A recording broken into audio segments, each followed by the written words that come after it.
So dito tayo ngayon, mga kababayan.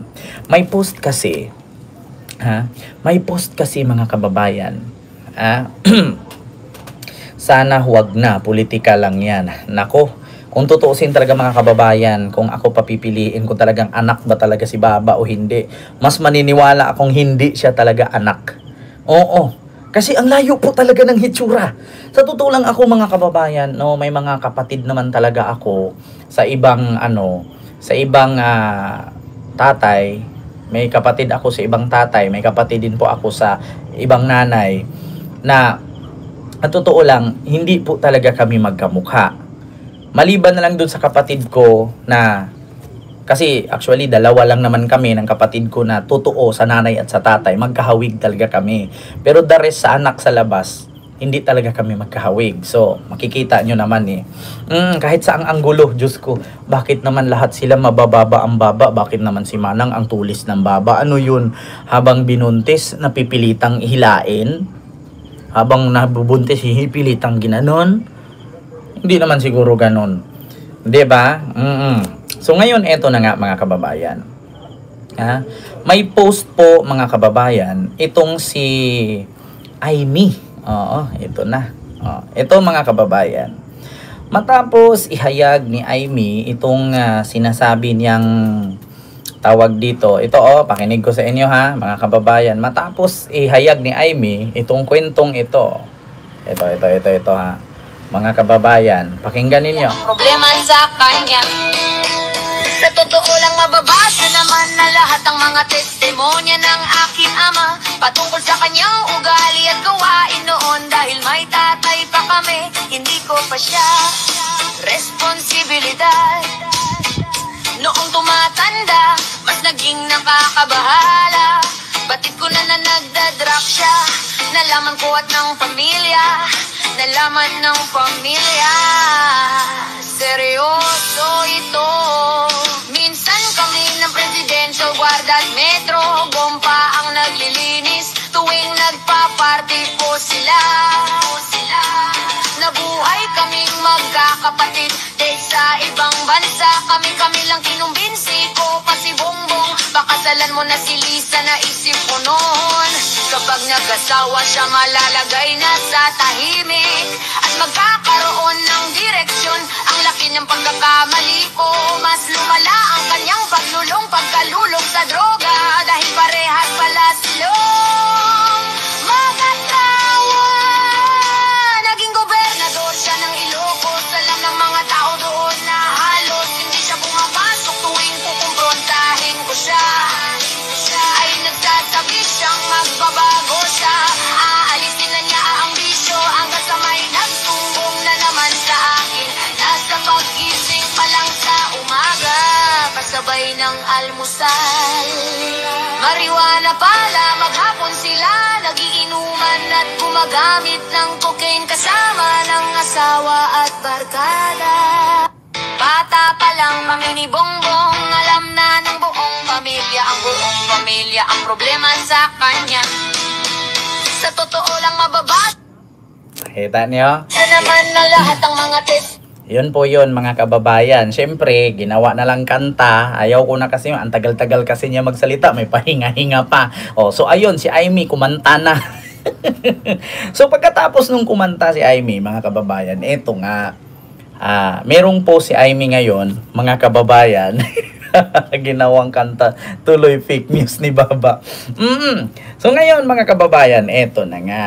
No, may post ngayon itong si Baba na kung saan sabi niya mga kababayan, eto na. Ito ang sabi ni Baba, gustong paingayin ni Sandro ang usapang hindi ako tunay na kapatid, isa lamang ang solusyon. Ito ang sabi ni Aimee. Gustong paingayin ni Sandro na hindi ako tunay na kapatid. Isa lamang ang solusyon. Magpa-DNA test ako at magpa-hair follicle test sila para malaman kung sino ang nagsabi ng totoo. Ayan sabi ni Manang yan. So ngayon mga kababayan, eto, gusto kong reaksyonan. Kasi noong kumanta si Aimee doon sa entablado sa Luneta, sa Grandstand, sa Luneta Park sa Grandstand, no? Ay, syempre, yung mga DDS, naniniwala yon. Bakit? O ngayon, mga kababayan, ganito. Tanungin ko kayo bago natin ipagpatuloy yan. Like po tayo. Tanungin ko kayo mga kababayan, kanino kayo maniniwala? Sa kapatid na nagsasalita o sa mga taong walang alam? Halimbawa, meron akong kapatid na kasaksak, kinasuhan. Ngayon, ang dahilan ng kanyang pagsaksak ay self-defense. So ngayon, kanino kayo maniniwala? Sa pulis na dumating tapos ng sinaksak o sa akin na nakakita kung paano saksakin?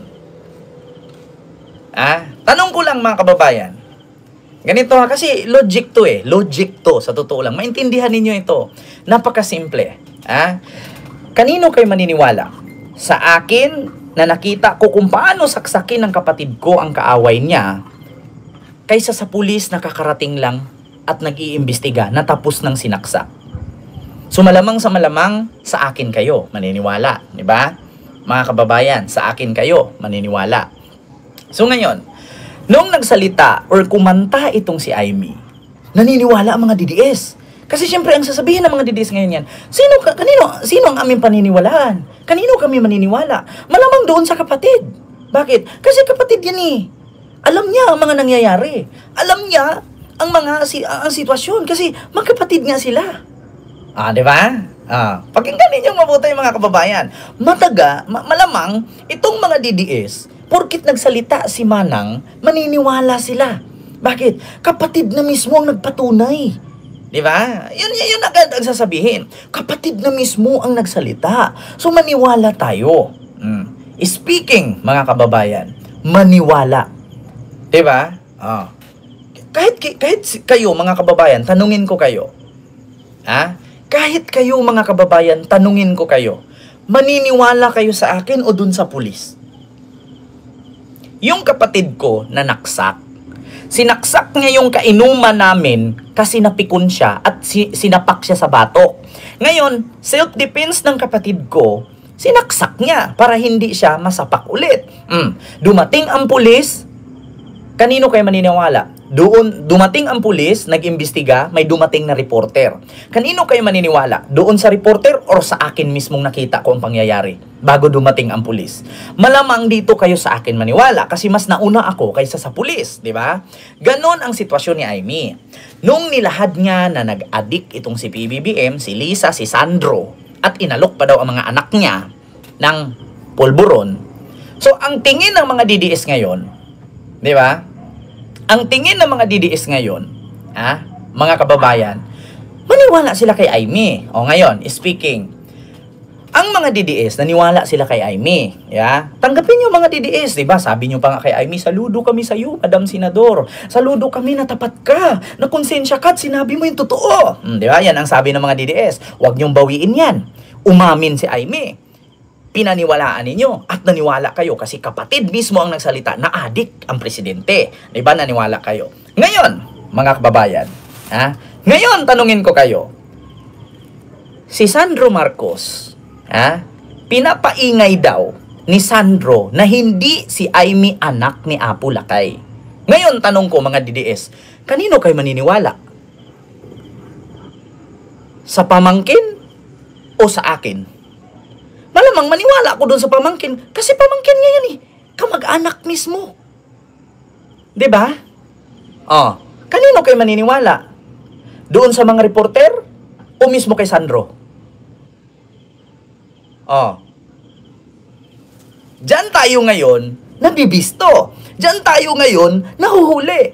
Kung ang mga DDS naniniwala sila kay Aimee na adik si Marcos kasi kapatid na mismo si Aimee na nagsalita. Ngayon, kung sabihin ni Sandro na hindi si Aimee anak ni Marcos at anak siya ni Arsenio Lacson, kanino tayo maniniwala? Sa mga reporter o kay Sandro? Malamang doon ako maniwala kay Sandro. So kung maniwala ako kay Sandro na hindi anak si Aimee, ay hindi talaga anak. Sa pamangkin ako maniwala, pamangkin yan Anak mismo ng kapatid niya yan. Ngayon, mga DDS, kanino kayo maniniwala? Kay Aimee o kay Sandro? diyan si Amy nabubukulan. 'Di ba? Diyan siya nabubukulan. Ngayon, sasabihin niya, magpa-DNA test siya. Tapos magpa-hair follicle test ang first family. Si Sandro, si Lisa, si BBM. Ngayon, bakit kailangan mo magpa-DNA test? Bakit hindi mo unahing ipakita ang hair follicle test ni PBBM para maniwala kami na adik siya? 'Di ba? Bumalik sa'yo, Amy. Bumalik kay Amy. 'Di ba? Anong anggulo mo po? Magulo talaga, Ma'am Ili Vargas, kapag hindi mo maintindihan. Bakit? Si Sandro, pamangkin ni Amy. Ang ibubulgar ni Sandro ay hindi si Amy anak ng lolo niya. Hindi sila magkapatid ni PBBM. So, kanino ka maniniwala? Kay Sandro o sa akin? Malamang doon kay Sandro, pamangkin siya ni Amy Si Amy, nagsalita na adik si PBBM. So, kanino ka maniniwala? Malamang doon kay Amy, kasi Amy nagsalita, kapatid yan Ibaliktarin natin ang sitwasyon ngayon. Si Sandro nagsabi na hindi siya anak ni Apo Lakay si Amy, hindi sila magkapatid ni PBBM. Kanino ka maniniwala? Sa pamangkin o sa akin na hindi naman ako pamangkin? Vlogger lang ako. 'Di ba? Nabubutasan si Amy. Nabubutasan. Sa totoo lang. Kung ang mga DDS naniwala sila kay Amy na adik talaga si PBBM kasi mismo kapatid na ang nagsalita, so ngayon, maniniwala din kami kay Sandro. Bakit? Na hindi kapatid si Amy at si PBBM. Malamang pamangkin na yung nagsabi, pamangkin. Di ba? Pamangkin. Malamang doon ako maniwala sa pamangkin.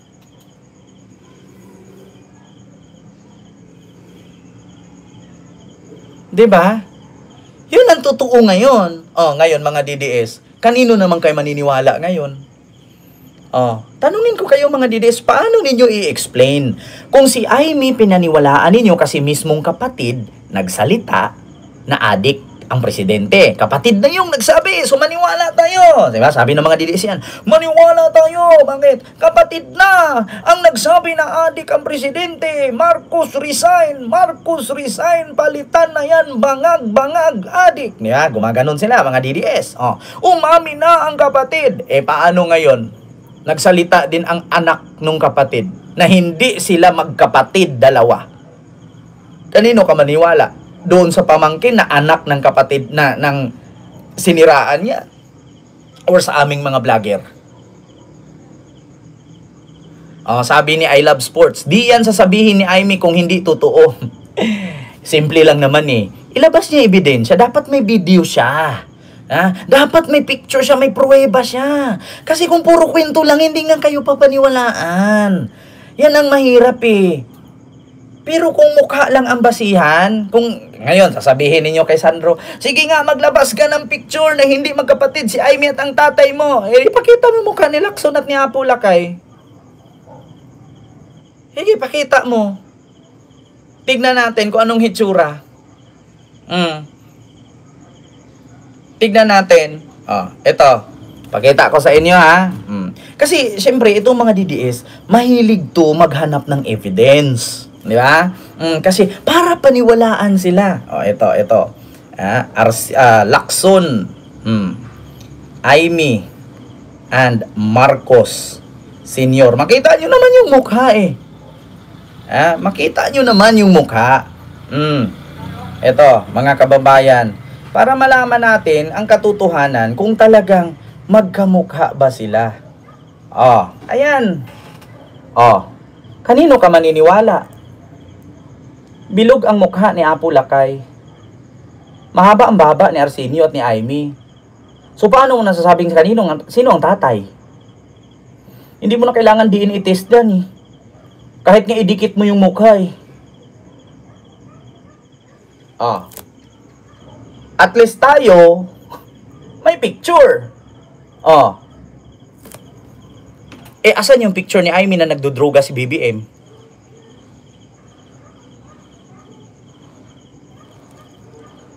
Diba? At kung talagang kapatid siya ni PBBM, diba? Hindi siya ganyan umasta kung kapatid siya. Hindi mo dahilan ang isabing adik ang kapatid ko. Away pamilya yan eh. Bakit mo idadamay ang taong bayan? Away pamilya nyo yan. Kung ano man ang galit mo sa kapatid mo at kung ano man ang sikreto ng kapatid mo, usapan ninyo yung pamilya. Huwag mong ibulgar sa tao kay hindi naman kami kasali dyan. Huwag mong idamay ang taong bayan. Di ba? Kung totoo man na si BBM addict, ipakita niya ang picture na nag-a-addict. Ipakita niya ang video na nagko-cocaine or nagsashabu. Yung mag-asawa, pati yung anak na si Sandro. Diba? Kasi simple lang ang taong bayan, may doubt din. Nagtatanong din, kung magkapatid kayo, bakit iba ang mukha ng tatay mo? Sa tatay niya. Diba? Yan ang tanong ngayon. Kasi ito may basihan eh. Siyempre, actually, walang dapat ikagalit si Aimee dito sa reaksyon natin. Kasi bakit? Hindi ba niya inisip nung nilabas niya na addict si PBBM at sabi niya doon mismo sa rally sa INC, public yun. Wala siyang dapat ikagalit niyan. Kasi bakit? Sinapubliko niya. Issue ng pamilya nila. O kung mag-react man kami mga vlogger ngayon, wala siyang magawa. Kay pinublico niya eh. Diba? Sinapubliko niya. Ngayon kung mag-react kaming mga tao na, kapatid ba talaga sila? Kasi bakit siniraan niyang ganyan? Presidente yung kapatid niya, tapos sabihin niyang adik, kapatid ba talaga sila? So ngayon may doubt ang Pilipino na, kung talagang magkapatid sila, so bakit mahaba ang baba niya? Diba? Diba? Ilabas niya ang katotohanan na nag-addict si PBBM at si Lisa. Pati si Sandro, inalok daw yung anak niya. Kasi ang taong bayan, nag-iisip din, sasabihin din ng taong bayan, kapatid ba talaga to? Tanungin ko kayo mga kababayan, anong una yung reaksyon? Kapatid ba talaga to? Pinuin mo kapatid mo, gaganyanin mo, presidente pa? So siyempre ang taong bayan magda-doubt. Walang kapatid na ganyan na ipapahamak mo ang kapatid mo na presidente at sirain mo ang pamilya mo kung kapatid ka talaga. Kaya kaming taong bayan nagre-react. So totoo nga ba talaga ang haka-haka na hindi sila magkapatid? Kasi hindi po gawain ng matinong kapatid yan.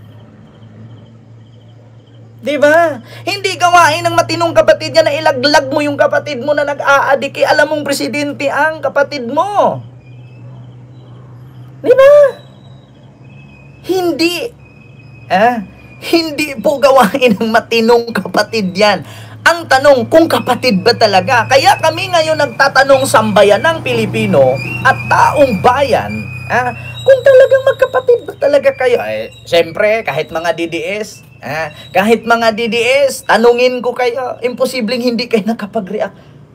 Hindi gagawin ng matinong kapatid yan. Kasi kung kapatid yan, pag-usapan nila personal yan, hindi mo pwedeng ibulgar ganyan-ganyan lang. Diba? So, walang dapat ikagalit si Aimee kung magtatanong ako bilang vlogger na anak ba talaga siya ni Apula kayo, anak siya ni Arsenio. Kasi hindi gawain ng matinong kapatid yan na kaladkarin mo ang pangalan ng pamilya mo para lang sa ganyan. Bakit naman si Irene, si PBBM magkamuka? Bakit naman si Aimee hindi? Diba? So, ibig sabihin, hindi nga sila magkapatid. Bakit ngayon? Defensive si Aimee. Papaingayin daw ni Sandro ang issue na hindi sila magkapatid ni PBBM. Kaya magpa-hair follicle test daw sila PBBM, ang pamilya, at magpa-DNA test daw siya. So kaming taong bayan, siyempre hindi natin maiwasan yan mga kababayan. Okay lang sana na meron tayong nilabag na sa batas o pagkakamali sa reaksyong ito kung hindi niya sinapubliko. Nagyaw-yaw siya dun sa Luneta Grandstand. At sinabi niyang, adik, nagsashabu, nagdudroga, nagko-cocaine. So kung mag-react kami, kung mag-react kayo, karapatan natin yan. Sinapubliko niya eh. May possibility na magkakamali tayo, pwede tayong kasuhan ni Aimee, pwede tayong idemanda ni Aimee. Kung private yan, kinalkal natin. Ipinublico niya eh. So ngayon, wala din sigurong masama na magtanong kami, kapatid ka ba talaga? Anak ka ba talaga ni Apo Lakay? O anak ka ni Arsenio? Diba? Pwede tayong mademanda. Kung private life yan, kinakalkal natin. Sinapubliko niya sa rally, ang daming taong nakapanood, daan-daan libo. So imposible naman na ako lang ang nag-react niyan. Yan ngayon mga kababayan, defensive na si Manang. 'Di ba? Oo. Defensive na si Manang. Bakit? Kasi daw paiingayin ni Sandro na hindi sila magkapatid ni PBBM. Malamang maniwala kay Sandro, pamangkin mo yan eh. Ang DDS nga, naniwala sa'yo kasi kapatid ka ni PBBM. 'Di ba? Yun. Tuwang-tuwa nga mga DDS eh.